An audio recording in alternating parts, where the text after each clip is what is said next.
2013년도 1회 3월 10일 날 시행했던 수질환경기사 제2과목 상하수도에 관한 상수도 하수도 계획의 2과목의 문제풀이를 시작하죠.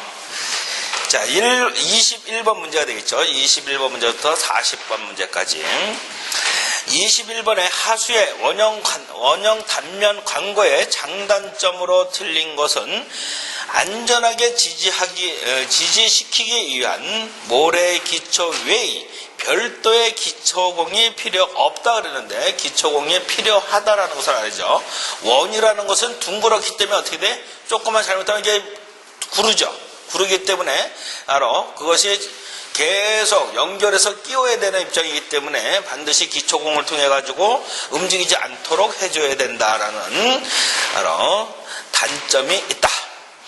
공사기간이 단축되어진다. 어떤 것을 이용했을 때 일반적으로 내경이 3000mm 즉 3m까지는 공장 제품을 계속 만들어다 끼우는 방식으로 하게 되면 공사기간은 단축되어지고 역학계산이 간단하고 공장 제품 사용 시 접합부가 많아지기 때문에 지하수의 침투량이 많아질 수 있다라는 단점이 있다. 이런 거죠.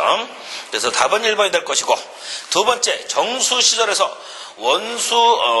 완성 여과제에 관한 설명 중 틀린 것은 여과제의 깊이는 하수, 집수, 장치 높이에 자갈층의 두께, 모래층의 두께, 모래 위의 수심과 여유구를 더하여 전체 2.5에서 3.5m를 표준으로 한다 그러면은 맞다라는 것을 알아두시고, 완성 여과제의 여과 속도는 4 내지 5m/day를 표준한다. 급속은 120에서 150이었죠. 완성 여과제의 모래층의 두께는 70에서 90cm를 표준으로 한다 그러면 맞는 말이고, 여과지의 모래면 위의 수심은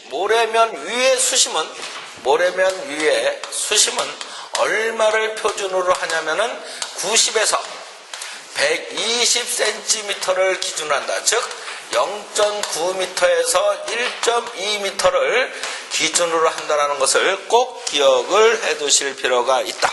모래 여과지면 위의 수심을 이야기하는 것이죠. 그 다음 23번에 보면은 다음은 정수시설의 계획 정수량과 시설 능력에 관한 내용이다. 가로 안에 오른 내용은 소비자에게 고품질 수조 서비스를 중단 없이 제공하기 위하여 정수시설은 유지, 보수, 사고 대비, 시설 개량 및 확장 등에 대비하여 적절한 예비 역량을 갖춤으로써 수도 시스템으로서의 안정성을 높여야 한다. 이를 위하여 예비 용량을 감안해서 정수시설의 가동률은 약 몇 퍼센트 내외가 적당하냐 그러면 75%의 내외가 적당하다라는 것을 꼭 기억을 해 두셔야 되겠다. 그 다음 24번에 광거별 계획 하수량을 정할 때 고려할 사항으로 틀린 것은 오수광거는 누구를 기준하냐면은 계획 1일 최대 오수량을 기준하는 것이 아니라 계획 1시간 최대 오수량을 기준으로 하는 것이죠. 그래서 가번이 틀렸고, 우수광거는 계획 우수량을 표준으로 하고, 합류식 광거는 계획 시간 최대 오수량과 계획 우수량을 합한 것, 차직광거는 우천시 계획 오수량으로 한다. 이런 기준들이 있었죠. 그 다음 25번의 문제를 보면은 하수광거의 우수토실에서의 우수 원로 위호의 길이를 L로 계산하는 식으로 맞는 것은 그랬는데, 이때 바로 우수토실의 원로 위호의 길이는 1.8배 바로 H의 2분의 3승의 유량 Q에 해당된다.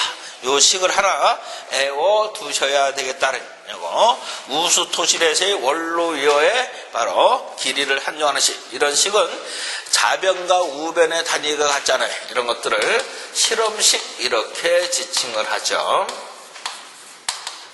이때 유량의 단위는 큐빅미터/세크가 되어지고, 이때 원로의 수심 H는 미터의 값이 되어진다. 그러면은 원로 위호의 길이의 값을 구할 수 있다. 이 식은 외워 두시면 되겠다. 그 다음 26번의 문제는 펌프의 토출 유량이 1800큐빅미터/아우어 흡입구의 유속이 4m/s일 때 펌프의 흡입 구경을 했는데, 교재에서도 있지만은 직경 D를 구하는 것은 146의 루트 Q 퍼 V 이런 식 있는데 이런 식 쓰지 말라고 했었죠. 그러면은 어떻게 구하느냐? 유량이라고 하는 것은 단면적의 통과 속도 V를 곱하면 되죠. 그러면은 유량이라는 것은 지금 1800 큐빅미터/아우어. 그런데 이때 속도의 단위를 보니까는 세크죠? 그러면은 무엇으로? 3600 세크라고 쓰면 될 것이고, 펌프의 구경을 구하라고 하니까 이것은 원형간이 되겠죠. 그러면은 4분의 파이의 D의 제곱이 될 것이고, 곱하기 이때 속도는 유속은 4m/s다. 여기에서 세크 없어지고 미터 하나 없어지면은 제곱이 나오겠죠. 그러면은 D 제곱은 얼마 미터의 제곱이라는 조건이 나올 거고, D라는 것은 얼마 미터가 나오겠죠. 이것이 알파라고 베타라고 하면은 베타의 값을 구해서 문제의 가나다라에서는 밀리미터로 구하랬으니까 여기에다가 1미터는 10의 3승 밀리미터 해서 해주면은 대략 400밀리미터가 나온다. 그래서 답이 400밀리미터. 근사치의 값이 약 400이 돼요. 이렇게 찾는 방법이 가장 기본적으로 알아야 되는 조건이고, 이용을 해서 구하면 되지. 굳이 이런 식을 이용하면은 이때 이 식을 이용하려면 몸을 가까워라 이렇게 공식을 외우려면은 이때 Q의 단위는 큐빅미터/민의 단위를 써야 되고, 이때 V는 미터/세크로 쓰면은 이때 단위는 밀리미터가 나온다. 이런 것들을 다 외워야 되니까는 그거 하지 말고 뭐다? 좌변과 우변의 단위를 환산해서 내가 원하는 단위로 바꾸어주면 되겠다.